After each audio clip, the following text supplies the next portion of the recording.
বিয়াই, আমার মেয়ে আমার মেয়ে শ্যামার কোনো খোঁজ পেয়েছেন? আবার এসে হাজির হয়েছে, অসহ্যকর। না তো, এখনো তো কিছুই খবর পাইনি। আমার মেয়ে, বেয়াই, আমার মেয়েটা কোথায় গেল? ও তো এতদিন আমায় না দেখে থাকতে পারে না। তা সে তো তুমি আর তোমার মেয়েই বলতে পারবে। তবে সে এখানে আসেনি, তার খবর পেলে তোমাকে নিশ্চয়ই জানাবো। আমার কিছু কাজ আছে, উঠলাম, বুঝলেন? কিন্তু বেয়াই, একটু শুনুন না, বেয়াই, একটু শুনুন না বেয়াই। আরে করো কি? জমিদার মশাইকে এইভাবে কেউ বিরক্ত করে? উনি কত ব্যস্ত জানো? আমি বিরক্ত করিনি, কিন্তু আমার মেয়েটার কোনো খোঁজ পাইনি। আরে তোমার মেয়ে এখানে নেই। রোজ রোজ এখানে জিজ্ঞেস করলে কি আর মেয়ে ফিরে আসবে? জমিদার বাবু ভালো বলে কিছু বলেন না, তাই বলে প্রত্যেক দিন কেউ এইভাবে বিরক্ত করে? যাও এবার, যাও যাও যাও যাও। পুরোহিত মশাই, আপনি তো আমার মেয়ের বিয়ে ঠিক করেছিলেন। আপনি বলুন না, আমার মেয়েটা কোথায় গেল? আবার আবার শুরু করলে? এই চলো বলছি, চলো। আরে করছিস কি? ছাড় ওকে। আহা, বেচারা মেয়ের শোকে কেমন করছে। আর তুই, ওহে খগেন, শ্যামা কি শুধু তোমার মেয়ে ছিল নাকি? ও তো আমার মেয়ের মতোই। পুরোহিত মশাই, আপনি বলুন না, আমার মেয়েটা কোথায়? দেখো খগেন, এই প্রশ্নের উত্তর যে আমাদের কারোর হাতেই নেই, কিন্তু চিন্তা করো না, তার কোনো রকম খোঁজ পেলে আমি নিজে তোমাকে খবর দেব। তোমাকে কষ্ট করে আসতে হবে না, কেমন? কোথায় তুই মা গেলি চলে?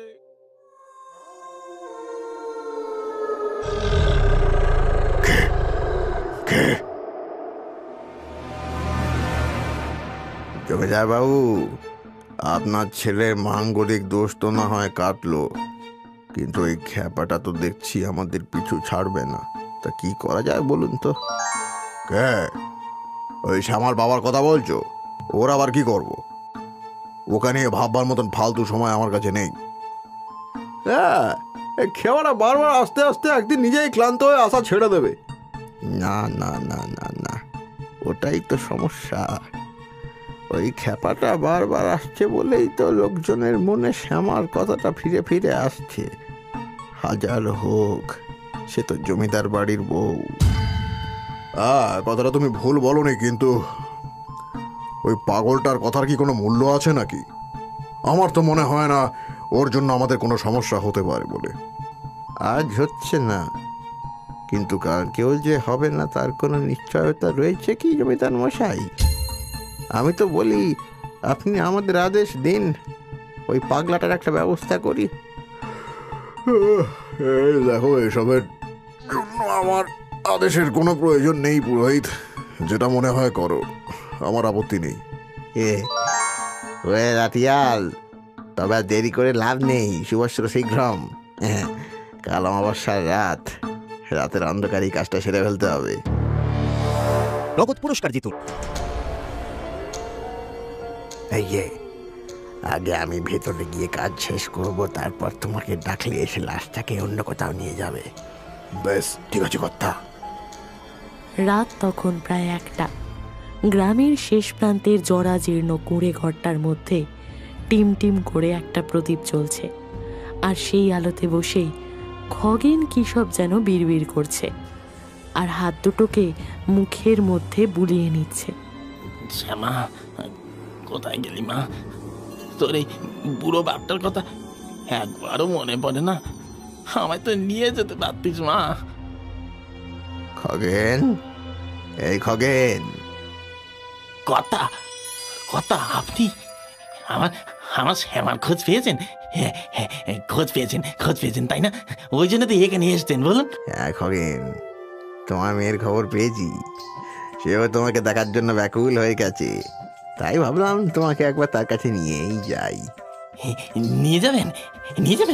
চলুন নিয়ে চলুন পুরোহিত মশাই, নিয়ে চলুন। মেয়েটারে কতদিন দেখিনি। সে কেমন আছে? সে ঠিক আছে তো? সেটা না হয় নিজেই জিজ্ঞেস করে নিও।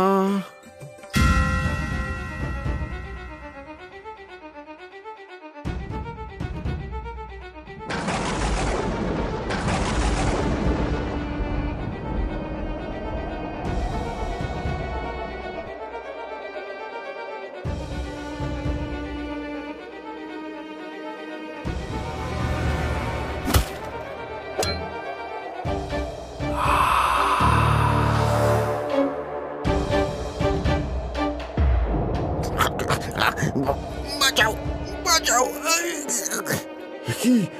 এ কি ভয়ানক কাণ্ড! পরিষ্কার আকাশে কোথাও কোনো ঝড়ের চিহ্ন নেই, এদিকে ঘরের মধ্যে। বাঁচাও, বাঁচাও, বাঁচাও, বাঁচাও। না না না, আর এক মুহূর্ত নয়, আমাকে এক্ষুনি পালাতে হবে, এক্ষুনি।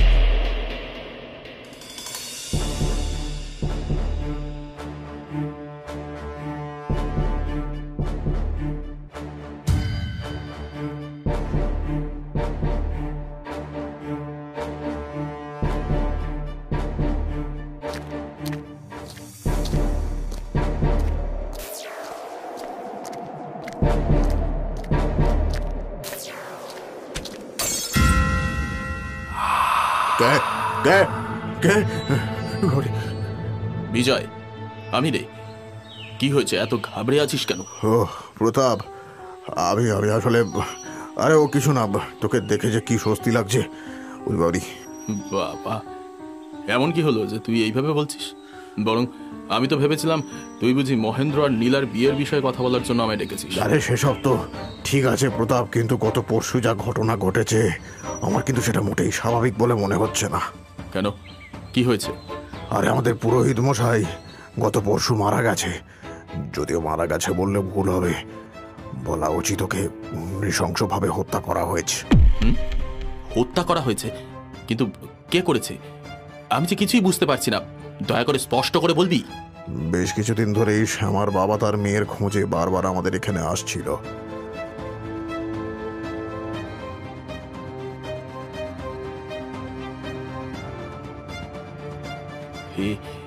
এ কি করে সম্ভব? আর তুই এসব জানলি কি করে? আরে আমার লাঠিয়াল তার সঙ্গে গেছিল, সে নিজের চোখে সবটা দেখেছে আর প্রাণ ভয়ে পালিয়ে এসে আমাকে জানিয়েছে। তাছাড়া কিছুদিন ধরে আমি ওই বাড়িতে বেশ কিছু অস্বাভাবিক ঘটনা লক্ষ্য করেছি। এই দেখ, এই দেখ। তার মানে তুই বলতে চাইছিস শ্যামা? কিন্তু সেটা কি করে সম্ভব হতে পারে? না না, এই বিষয়টিকে অগ্রাহ্য করলে চলবে না। আজ বাদে কাল আমার মেয়েটার বিয়ে হলে যদি এমন কিছু একটা ঘটে যায়, না না, একেবারেই না। কিন্তু আমাদের কি করা উচিত? আমাদের এখনই রামেশ্বর তান্ত্রিকের কাছে যেতে হবে। তিনি আমাদের বংশের অনেক প্রবীণ তান্ত্রিক। তার কাছে সবটা খুলে বললে তিনি নিশ্চয়ই এর কোনো বিধান দিতে পারবেন। ঠিক আছে, তাহলে আর দেরি নয়, আমরা আজকের বিকেলেই সেখানে যাব। চল চল।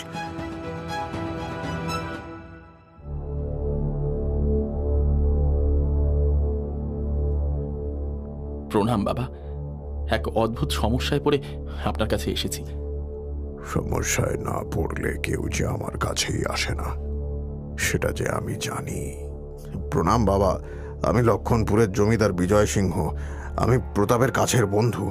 হ্যাঁ বাবা, বড়ই আশা করে আমরা আপনার কাছে এসেছি। আমাদের এই বিপদের দিনে আপনাকে রক্ষা করতেই হবে। আচ্ছা, বেশ বেশ, আমি কথা দিলাম আমার যথাসাধ্য চেষ্টা করব, কিন্তু তার আগে সমস্যাটা কি সেটা তো শুনি। সমস্যার কথা শুনতে গেলে যে সবকিছু গোড়া থেকে বলতে হবে? হ্যাঁ, তো শুনি, আমায় সবটা খুলে বলো। বাবা, আমি আর বিজয় ছোটবেলার বন্ধু। আমাদের পিতারাও ছিলেন বাল্যকালের বন্ধু। সেই সূত্রেই আমাদের বন্ধুত্ব এতটাই নিবিড় হয়ে ওঠে যে বিয়ের পরে যখন আমার একটি মেয়ে হয় আর বিজয়ের ছেলে হয়, তখন আমরা ঠিক করি আমাদের বন্ধুত্বকে আমরা সম্পর্কে রূপান্তরিত করব। থাক থাক মা, সুখী হও। নীলামা, ভেতরে গিয়ে চাকরদের বলে দাও তো কাকাবাবুর জন্য যেন দুপুরের খাবারের ব্যবস্থা করে। আজকে তাকে না খাইয়ে ছাড়বো না। আরে না না, আমি এক্ষুনি চলে যাব। মোটেই না কাকাবাবু, আজকে আপনাকে দুপুরের খাবার খেয়ে তবেই যেতে দেব। আপনারা গল্প করুন, আমি বলে দিচ্ছি। কিরে, আমার মেয়েকে কেমন দেখলি বল? পছন্দ হয়েছে তো? সাক্ষাৎ মা লক্ষ্মী রে, আমার মহেন্দ্রর জন্য আমি ঠিক এমনই একটা মেয়ে চাইছিলাম।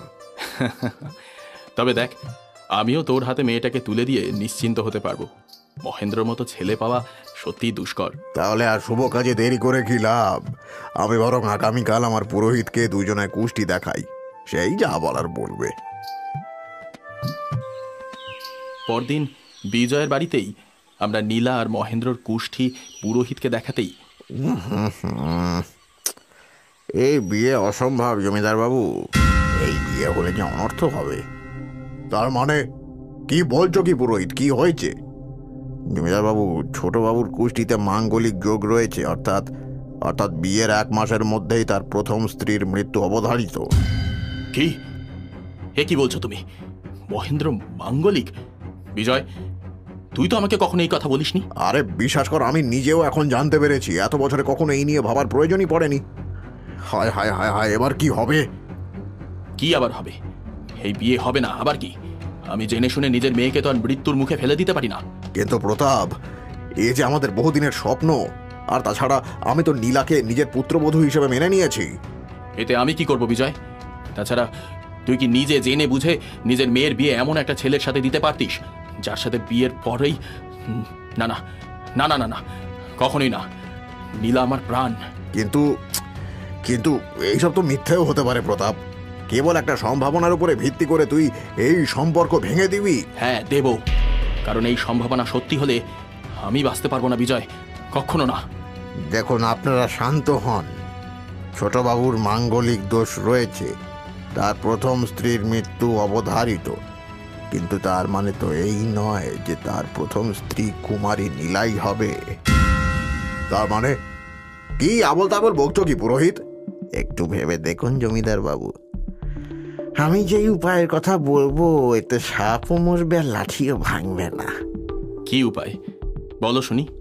জমিদার বাবু, কুমার মহেন্দ্র জমিদার পুত্র, তাকে বিয়ে করার জন্য পাত্রীর অভাব হবে না। আর এই লক্ষণপুরে গরিব ঘরের মেয়ের তো অভাব নেই। আমরা যদি কোনো গরিবের মেয়ের সাথে ছোটবাবুর বিয়ে দিয়ে দিই তাহলে বিয়ের 1 মাসের মধ্যে সে মারা যাবে, আর তার সাথে সাথেই মহেন্দ্রর মাঙ্গলিক দোষও কেটে যাবে, আর তারপরেই আমি নীলার সঙ্গে তার বিয়ে দিতে পারবো। আর সেই মেয়ে যদি না মরে তখনও আমি নীলাকে পুত্রবধূ করব প্রতাপ। না হয় মহেন্দ্র 2 স্ত্রী থাকবে। না না না না না না, কখনো না। আমার নীলা কারোর দ্বিতীয় স্ত্রী হয়ে থাকবে না। আরে আপনারা বৃথাই ভাবছেন, ওই মেয়ের মৃত্যু অনিবার্য, আর তাও 1 মাসের মধ্যে। আপনারা নিশ্চিন্তে থাকুন, এবার আপনাদের আদেশ পেলে আমি পাত্রীর সন্ধান করব। অবশ্যই করো পুরোহিত, আর এই নাও আমার তরফ থেকে অগ্রিম পুরস্কার। তাহলে আমাদের বন্ধুত্ব সত্যি অক্ষুণ্ণ রইল প্রতাপ। এবার চল, অনেক আয়োজন করতে হবে। এরপরেই পুরোহিত লক্ষণপুরের এক অতি গরিব ঘরের মেয়ে শ্যামাকে খুঁজে বের করল। স্বাভাবিকভাবেই শ্যামার বাবা এই প্রস্তাব শুনে যেন হাতে চাঁদ পেল। সে আনন্দে আত্মহারা হয়ে যত তাড়াতাড়ি সম্ভব মেয়ের বিয়ে দিয়ে দিল।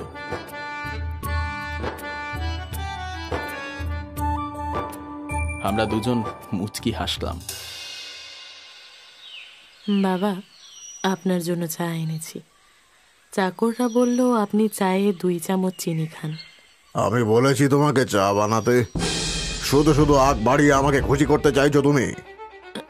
না না বাবা, আসলে আমি ভাবলাম। আর তুমি আমাকে বাবা বলে ডাকছো কোন অধিকারে? আমি লক্ষণপুরের জমিদার, আমাকে জমিদার বাবু বলেই সম্বোধন করবে। আমার ছেলের সাথে বিয়ে হয়েছে বলে কি নিজেকে কেউ কেটে ভাবছো তুমি? কিন্তু বাবা, মানে জমিদার বাবু, আপনি তো আমার শ্বশুর মশাই। চুপ! আমার মুখে মুখে কথা। যাও এখান থেকে, যাও। এইসব আদিক্ষেতা যেন আর না দেখি। যেমন আছো তেমন থাকো। বিয়ের 1 সপ্তাহ হলো, এখনো 23 দিন এই অশিক্ষিত ছোট লোকের মেয়েটাকে সহ্য করতে হবে। কোথায় আমার নীলামা, আর কোথায় এই অশিক্ষিত বর্বরটা? এইভাবেই লাঞ্ছনা, গঞ্জনা আর কটু কথা শুনেই শ্বশুর বাড়িতে শ্যামার দিন কাটতে লাগলো। এদিকে আমি আর বিজয় কেবল দিন গুনতাম যে কবে একটা মাস কাটবে আর শ্যামার মৃত্যুর খবর শুনব। কিন্তু দেখতে দেখতে একটা মাস কেটে গেল, কিন্তু শ্যামা মরল না। যখন প্রায় 2 মাস হতে যায়, তখন একদিন আমি আর নিজের রাগ নিয়ন্ত্রণে না রাখতে পেরে বিজয়ের কাছে গিয়ে হাজির হলাম। এই তোর 1 মাস বিজয়। দেখতে দেখতে 2 মাস কেটে গেল। ওই মেয়ে মরা তো দূর, দিব্যি সংসার করছে। আর তোর ছেলে তো বউয়ের প্রশংসায় পঞ্চমুখ। দেখ প্রতাপ, তুই একটু শান্ত হ। বিশ্বাস কর, আমারও অবস্থা তোরই মতন। আর পুরোহিত, এই সব একদম তোমার জন্য হয়েছে। এই তোমার গণনা, এই তোমার বিচার।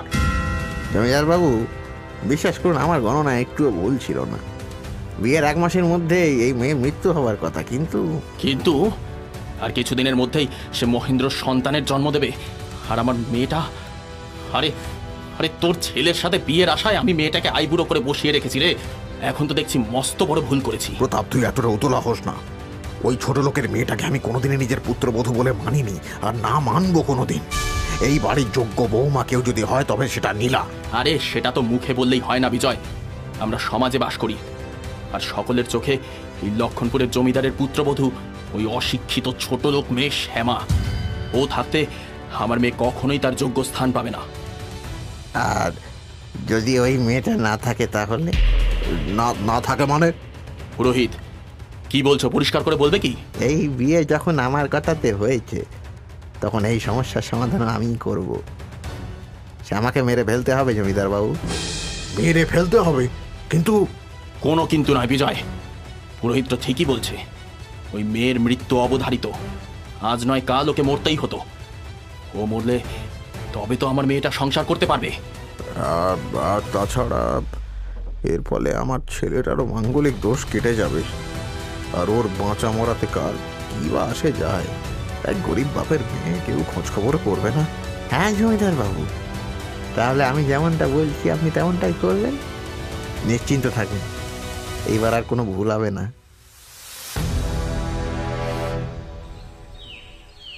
বোমা, বাবা, ইয়ে মানে জমিদার বাবু, আপনি এখানে? আমায় ডেকে নিলেই তো পারতেন। না মা, আমি নিজেই তোমার কাছে এলাম। বলছি, মহেন্দ্র তো গতকাল কিছু কাজে গঞ্জে গেছে, তুমি একা ঘরে আছো। তাই ভাবলাম আজকে তোমায় নিয়ে তারা সাধিকার কাছে যাব। তারা সাধিকা? তিনি কে? তিনি এক ত্রিকালদর্শী সাধিকা মা। আমি তার কাছে তোমার ভাগ্য গণনা করতে চাই। আজকে বিকেলে আমরা সেখানে যাব। আর শোনো, এই বিষয়ে কাউকে কিছু বলার দরকার নেই। হ্যাঁ, আপনি আমায় নিয়ে যাবেন বাবা? ঠিক আছে, আমি তৈরি হয়ে থাকব। সেদিন বিকেলেই বিজয় শ্যামাকে নিয়ে লক্ষণপুরের জঙ্গলের দিকে চলল। শ্যামা নির্ভাবনায় বিজয়ের সাথে সেখানে পৌঁছে যখন দেখল সেখানে জঙ্গল ছাড়া আর কোনো কিছুই নেই, তখন সে একটু ভয় পেয়ে বলল, বাবা, আপনি তো বলেছিলেন জঙ্গলের মধ্যেই সেই সাধিকার কুটির, কিন্তু এখানে তো এখানে সেসব কিছুই নেই শ্যামা। কিন্তু এখানে যেটা রয়েছে সেটা হয়তো তুমি আশাই করোনি। সত্যি বলতে কি, আমাকে ক্ষমা করে দিও। আমাকেও ক্ষমা করে দিও শ্যামা। যদিও ক্ষমা না করলে এমন কিছুই যায় আসবে না। হ্যাঁ কাকাবাবু, আপনি আর পুরোহিত মশাই, আপনিও এখানে? আর আপনারা কিসের জন্য ক্ষমা চাইছেন? তোমাকে হত্যা করার জন্য শ্যামা। হ্যাঁ, কি বলছেন কি আপনি? আপনি নিজেই তো আমার বিয়ে ঠিক করেছিলেন। সে সবই এক চক্রান্তের অংশ ছিল শ্যামা। দেখো, তুমি তো নিজেও জানো তুমি কোনো দিক থেকেই আমার ছেলের যোগ্য নও। নেহাত মহেন্দ্রের মাঙ্গলিক দোষ কাটানোর ছিল, তাই। নইলে তোমার মতো মেয়ে ওই মহেন্দ্রের দাসী হওয়ারও যোগ্য নয়। ওর যোগ্য কেবল আমার মেয়ে নীলা। পুরোহিত গণনা করেছিল বিয়ের 1 মাসের মধ্যেই তোমার মৃত্যু হবে, কিন্তু সেটা যখন হলো না, তখন তো বাধ্য হয়ে আমাদেরকেই সেই কাজ সম্পূর্ণ করতে হবে। না না না, আমি আপনাদের কি ক্ষতি করেছি? আমাকে ছেড়ে দিন, আমাকে ছেড়ে দিন। ছেড়ে দেওয়ার তো কোনো প্রশ্নই নেই শ্যামা।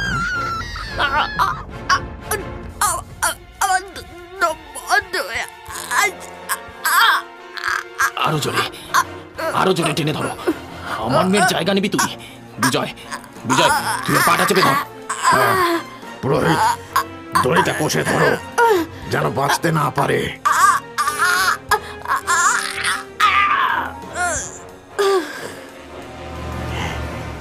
শেষ, আপনাদের পথের কাঁটা চিরকালের জন্য সরে গেল জমিদার বাবু। এবারে বাড়িতে গিয়ে ওর জিনিসপত্রগুলো সরিয়ে ফেলবেন, যাতে ছোটবাবু জিজ্ঞেস করলে বলবেন শ্যামা অন্য ছেলের সঙ্গে বেরিয়ে পালিয়ে গেছে। সত্যি পুরোহিত, তোমার বুদ্ধি আছে বলতে হবে। সে ঠিক। সবই তো পরিকল্পনা অনুযায়ী চলছিল, কিন্তু ওই শ্যামার বাবা প্রতিদিন এসে মেয়ের খোঁজ করত। যা হবার তা তো হয়েই গেছে বাবা। এবারে আপনি কিছু একটা ব্যবস্থা করুন যাতে এই বিপদ কেটে যায় আর মহেন্দ্রর সাথে নীলার বিয়েটা হয়ে যায়। তোমাদের কি মনে হয় এই সব যদি নীলা আর মহেন্দ্র জানতে পারে তারা এই বিয়ে করতে রাজি হবে? আমরা এই বিষয়ে ওদেরকে জানাবোই না বাবা। তাছাড়া এইসব তো আমরা ওদের জন্যই করেছি। না, কখনো না। এইসব তোমরা নিজেদের মিথ্যে দম্ভের জন্য করেছো। মহেন্দ্র, তুই এখানে? কিন্তু কিভাবে? আমি ওদের এখানে ডেকেছি।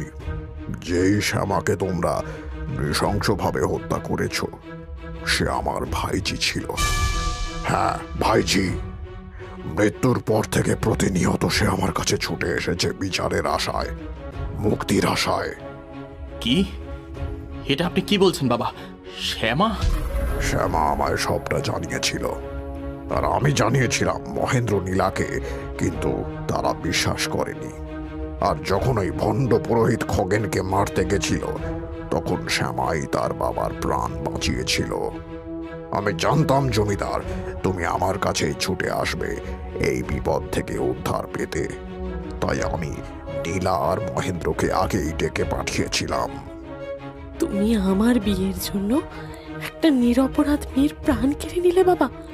ছি ছি ছি ছি ছি ছি, আমার ঘেন্না হচ্ছে এটা ভেবে যে তুমি আমার বাবা। আমি শ্যামাকে সত্যি ভালোবেসেছিলাম বাবা, আর তুমিও কি এইভাবে কেড়ে নিলে? আজকের পর থেকে ভুলে যেও যে মহেন্দ্র বলে তোমার কোনো ছেলে ছিল। হঠাৎই সেখানে একটা ঝোড়ো বাতাস শুরু হয়। গাছের শনশন শব্দে বিজয় আর প্রতাপ তাকিয়ে দেখে একটা ফাঁস তাদের দিকে এগিয়ে আসছে। তারা আর্তনাদ করে ওঠে, তাদের চিৎকার যেন বাতাসে মিলিয়ে যায়।